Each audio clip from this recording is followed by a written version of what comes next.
তখন ওনারা বললেন যে এই ট্রেনটার কালকে একটা অ্যাক্সিডেন্ট হয়েছে। এটা হচ্ছে নিউ দিল্লি স্টেশন, আর এইদিকে বোধহয় ডিরেক্ট লাইনটা রয়েছে। এখানে কিন্তু গঙ্গার প্রচন্ড কারেন্ট, মানে প্রচন্ড গতিতে, অনেকটা যেহেতু উৎসের কাছাকাছি রয়েছে, প্রচন্ড কারেন্ট প্রচন্ড গতিতে এখানে গঙ্গা বয়ে চলে।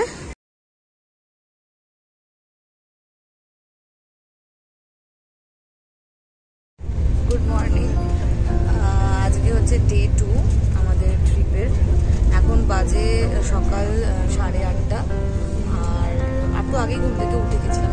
ঘুম থেকে উঠে ব্যাপারটা হচ্ছে আমার বাবা ঘড়ি পরে ওয়াশরুমে গেছিল, সেই ঘড়িটাকে ওখানেই ফেলে রেখে দিয়ে চলে এসছে। তারপরে খুঁজতে গেছে, পাইনি অবশ্যই, কেন কি ঘড়িটা একটু দামি ঘড়ি ছিল, সেইটাকে নিয়ে পড়েছিলাম। গেছিলাম প্যান্ট্রিতে, গিয়ে ওখানে কথা বলতে গেছিলাম যে ওখানে অ্যানাউন্সমেন্ট যদি করা যায়, তো সেটা এখনো হয়নি, ওটা করবে হয়তো। এখানে ওনারা বললেন যে এখানে সিএ কে এসে বলতে, তারপরে ওনারা যদি দেখেন দুটো B6 আর B5 দুটো ইয়েতেই কম্পার্টমেন্টেই দেখবে, কেন কি বাবা অ্যাকচুয়ালি B6 এর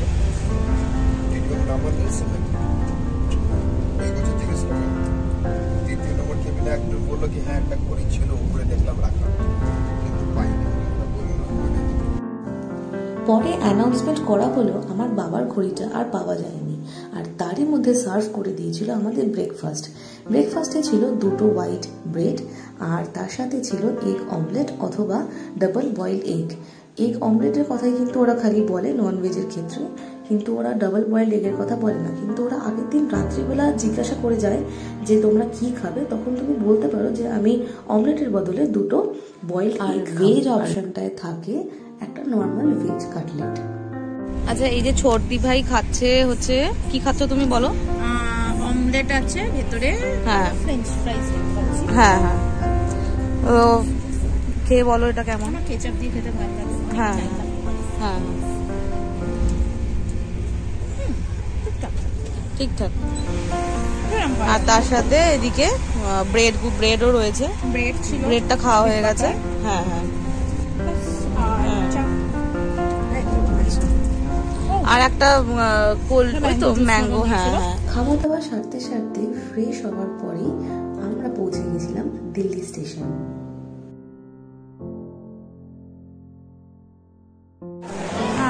এখন বাজে হচ্ছে 11:17।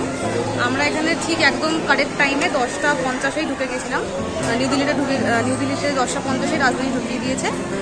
আর তারপরে আমরা ওখান থেকে কিছু ফুলি করে আমরা অনেকগুলো লাগেজ ছিল, তো আমাদের কাছে আসলে লাগেজটার জন্য আমরা মেনলি আমরা নিয়েছিলাম আমাদের ওয়েটিং রুমটাতে আসতে হতো, কেন কি আমাদের এখান থেকেই ডিরেক্ট ট্রেন রয়েছে হরিদ্বারে। সেটা হচ্ছে 3:15 ট্রেন। তো এবার 3:15 ট্রেন রয়েছে, এবার মাঝখানে প্রায় আমাদের 3-4 ঘন্টা একটু ওয়েটিং করতে হবে। তো তাই জন্য ওয়েটিং রুমটা কোথায় আছে আমাদের ঠিক জানা ছিল না, তো সেই জন্য আমরা কুলিকে টাকা দেওয়া হলো, কুলি করে আসলাম। মানে কুলি প্রায় 1000 টাকার মতন চাইছিল। মানে এটা একটা মাথায় রাখবেন আপনারা যে এখানে কিন্তু এরকম ভুলভাল হুংচাং কুলি দাম চেয়ে বসে সব জায়গাতেই, শুধুমাত্র এখানে বলে না, সব জায়গাতেই কুলি এরকম হুংচাং দাম চেয়ে বসে। সেটাকে একটুখানি বার্গেন করে অনেকটাই নামাতে হয়। তো বাবা প্রথমে 200 টাকা বলেছিল, তারপরে সেটাকে 300 টাকা করেছে, 1000 টাকা থেকে 300 টাকায় নামিয়েছে। শুধুমাত্র জাস্ট এখানে তো নিউ দিল্লি স্টেশনে কি বলবো, এসকেলেটার রয়েছে, সবই ব্যবস্থা রয়েছে, যথেষ্ট ভালো স্টেশনটা। তো ওরা নিয়ে আসলো জাস্ট, শুধুমাত্র আমরা জানতাম না যে ঠিকঠাকভাবে কোন দিকে কোথায় এসে আমাদের ওয়েটিং রুমটায় আসতে হবে। মানে এটা হচ্ছে ফার্স্ট ক্লাস ওয়েটিং রুম, এটা এসি ওয়েটিং রুম। তো এবার দিল্লিতে খুব একটা গরম নেই, এখন যেটা ওয়েদার সেটা দেখলাম হচ্ছে 29 ডিগ্রি টেম্পারেচার দেখাচ্ছে, সেলসিয়াস টেম্পারেচার দেখাচ্ছে। আর আজকে বলছে থান্ডারস্টর্ম হবে, হালকা মেঘলা ছিল। আমরা এখনো যদিও বাইরে বেরোবো একটু বাদে। আবার আমাদের আচ্ছা এখানে বলে দিই যে ওয়েটিং রুমের প্রাইস কত ছিল। ওয়েটিং রুমে 20 টাকা করে পার পারসন 1 আওয়ারের জন্য প্রাইস ছিল। আর সেটা যখন মানে ওটা আমরা 1 ঘন্টার জন্য, আমরা 6 জন রয়েছি, 1 ঘন্টার জন্য বুক করলাম। তারপরে যখন আমরা 1 ঘন্টা করে বাড়বে, বাকি যখন বেরোনোর সময় বাকি টাকাটা ওখানে পে করে বেরোতে হবে, টিকিটটা দেখিয়ে বাকি টাকাটা পে করে বেরোতে হবে। আর যখনই বেরোবো তখন আমাদের টিকিটটা সঙ্গে করে নিয়ে বেরোতে হবে। ব্যাস এই হলো, আর এতটুকু ইনফরমেশন দেওয়ার ছিল। আর একদম ঠিকঠাক টাইমে আপাতত আমরা অন স্কেডিউলই রয়েছি। এই আমরা একটুখানি বেরোলাম, মা পিসি ওরা ভীষণ রয়েছে ওয়েটিং রুমে। আমরা একটু বেরোলাম, বাইরেটা আসলাম। বাইরে কিন্তু খুব একটা গরম নেই, কলকাতায় এই সময় যে গরম, রোদ রয়েছে ভালোই, কিন্তু সেই লেভেলের গরমটা নেই অতটা, মানে প্রচন্ড পরিমাণের ঘাম বা গরমটা লাগছে না, তাপটা অতটা লাগছে না। আমরা একটু বাইরে আসলাম, কিছু খাবার দাবার, ভেতরেও খাবার দাবার ছিল, তাও একটুখানি বাইরে আসলাম কিছু যদি অন্য রকমের খাবার পাই তার জন্য। এই যে হলো স্টেশনটা, স্টেশনে আসলে এই যে এই দিকটা রয়েছে, এটা হচ্ছে নিউ দিল্লি স্টেশন। আর এইদিকে বোধহয় ডিরেক্ট লাইনটা রয়েছে, এইটা এই ওভার ব্রিজটা দিয়ে কানেক্টেড ছিল দিল্লির মেট্রো স্টেশন। তারপর আমরা স্টেশনের কাছেই একটা ধাবা থেকে আমাদের লাঞ্চ অর্ডার করে দিয়েছিলাম। আমি নিয়েছিলাম পনির পরাঠা, যেটা খেতে ছিল খুবই ভালো। নর্থ ইন্ডিয়ার দিকে পরাঠাস আর বেস্ট। তারপর আমরা ফিরে গিয়ে সেখান থেকে আমাদের লাগেজগুলো নিয়ে চলে গেলাম প্ল্যাটফর্মে আমাদের হরিদ্বারে ট্রেন ধরতে। আমরা এই ওয়েটিং রুম থেকে বেরিয়ে চলে আসলাম এখন 9 নম্বর প্ল্যাটফর্মে নিউ দিল্লি স্টেশনের।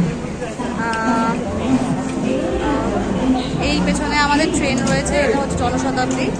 একটা ইনফরমেশন দেওয়ার ছিল, সেটা হচ্ছে এখন মানে ট্রেনের টাইম হয়ে গেছে কিন্তু ট্রেনের দরজা খুলছে না বলে, আর এই বগিটার অবস্থা আমরা এরকম দেখলাম।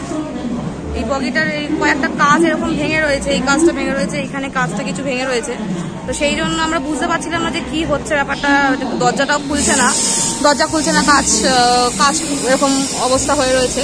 তো কয়েকজন অফিসিয়ালস ছিলেন, ওনাদেরকে আমরা জিজ্ঞাসা করলাম যে কি ব্যাপার, মানে এটাই C1 কিনা, C1 বুঝতেও পারছি না। তো তখন ওনারা বললেন যে এই ট্রেনটার কালকে একটা অ্যাক্সিডেন্ট হয়েছে,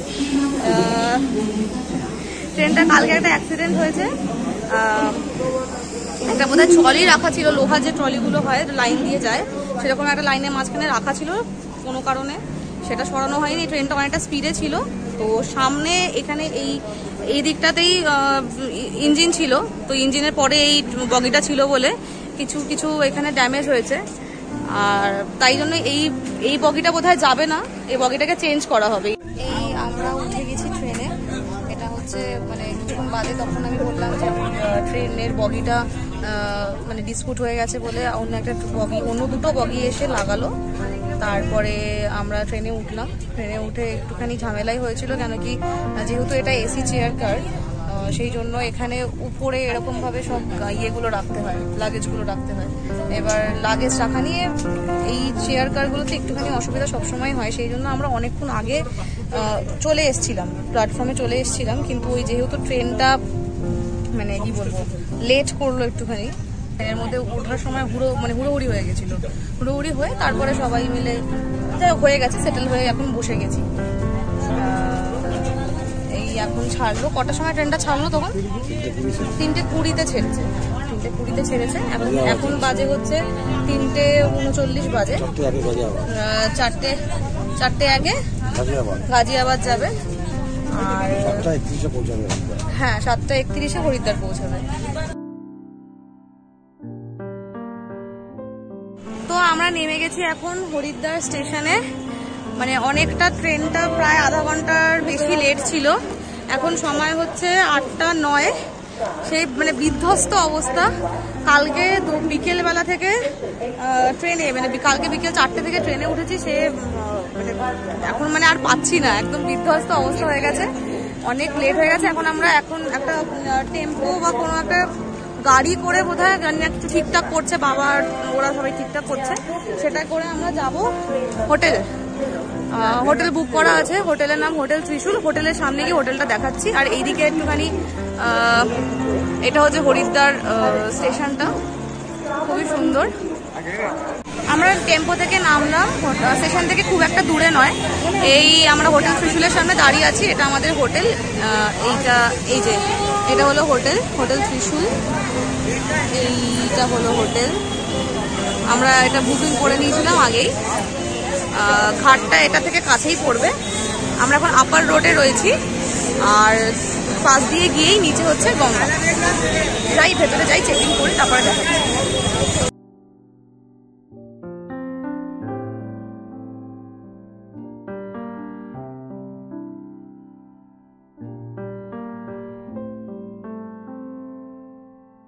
এখন জাস্ট চেক ইন করার পরে রুমটা আমি ভালো করে দেখাতেই পারিনি, কেন কি সবাই আমাকে তাড়া দিচ্ছিল ভীষণ।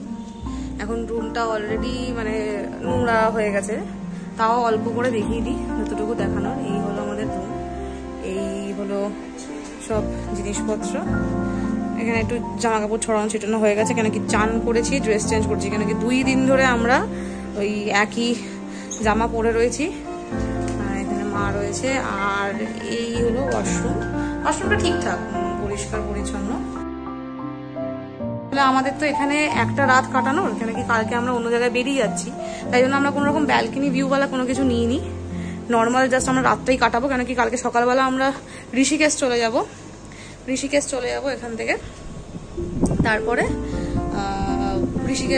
ঋষিকেশ থেকে ফিরবো, এসে সন্ধ্যা আরতি দেখে আমাদের আবার বাস আছে, আমরা একটা অন্য জায়গায় যাচ্ছি। তো এখানে এসিটার সামনে দাঁড়ালাম, ঠান্ডায় হাওয়াটা চুলটা উঠছে, যাই হোক শান্তি লাগছে। এখন একটুখানি পরিষ্কার হয়েছি, চান ঠান করলাম, ফ্রেশ হলাম, এখন একটু কিছু বাইরে খেতে যাচ্ছি। আমরা আমাদের হোটেলের সামনে থেকে টোটোয় করে চলে আসলাম হারকিপৌড়ি ঘাটে। এবার আমরা হারকিপৌড়ি ঘাটে রয়েছি। হোটেলের সামনে থেকে টোটোয় 20 টাকা করে নিল পার হেড।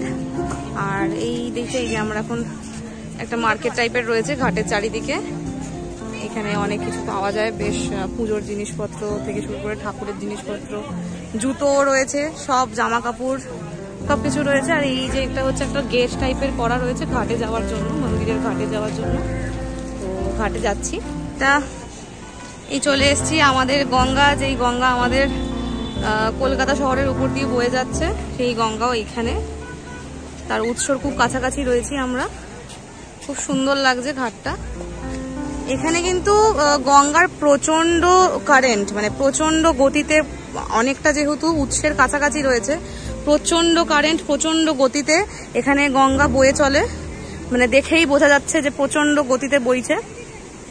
আর কাছে গেলে দেখতে পাওয়া যাবে যে এখানে প্রত্যেকটা ঘাটের যেই চান করার জায়গাগুলো, সেখানে না এরকম রেলিং বানানো রয়েছে, আর রেলিং এর সাথে সাথে এরকম শিকল দিয়ে বাঁধা রয়েছে, যাতে এখানে যখন চান করতে যাবে তাতে যাতে আমরা কেউ ভেসে না চলে যায়, কেন কি প্রচন্ড কারেন্ট, প্রচন্ড। এখানেও দেখো কতটা, এখানে অনেকগুলো শিকল বাঁধা রয়েছে, সব সময় থাকে। প্রত্যেকটা যত ঘাটটা রয়েছে, ওই দিক থেকে শুরু করে যতটা ঘাট রয়েছে, যতটা ঘাটে চান করে লোকজন, প্রত্যেকটা জায়গায় শিকল দেওয়া রয়েছে, আর এরকম রেলিং বানানো রয়েছে যাতে কেউ ভেসে না যায়। রাতটা কাটিয়ে কালকে সকালবেলা আমরা যাব এখান থেকে ঋষিকেশ।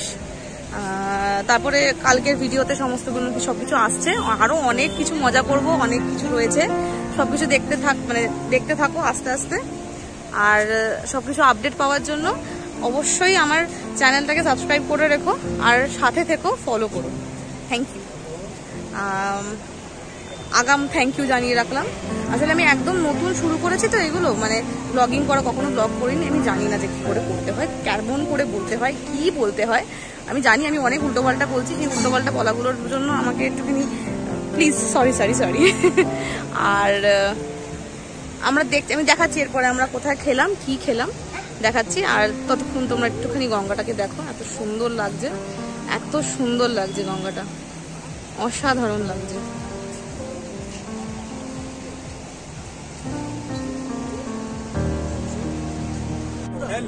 আমরা এখন ব্রিজের উপর দিয়ে এই পার থেকে ওই পারে যাচ্ছি।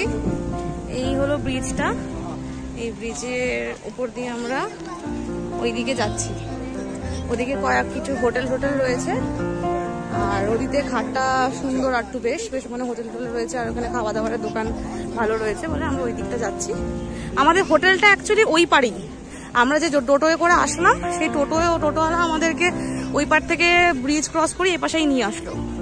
আর এই যে উপরে যেটা দেখতে পাওয়া যাচ্ছে না, একটা 2-3টে লাইট, এই যে এখানটা দেখতে পাওয়া যাচ্ছে 2-3টে লাইট, এই লাইটটা কিন্তু আসলে একটা পাহাড়ের উপরে একটা মন্দির, খুব ছোট একটা পাহাড় রয়েছে এখানে, মনসা দেবী মন্দির।